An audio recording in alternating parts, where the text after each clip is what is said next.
did mention to me, because our mother had a stroke 3 months ago, and Maurice van der Merwe was the older brother, the eldest, and her favorite son. And I begged him, I pleaded to him to please come and visit his mother. She had a stroke a month before that. She had a fractured leg. But I couldn't understand, why doesn't he want to come visit his mother? Then I got furious and said, our mother's asking for you. That's when he explained to me that he's being followed. On the 24th of November, he did come and visit his mom. He was so quick here because he knew he was being followed. That was his words to me.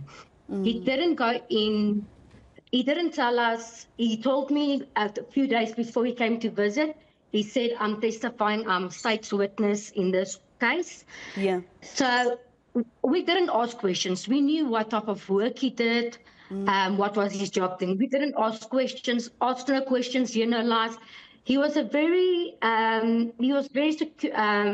secretive about his work that he did, protecting his family.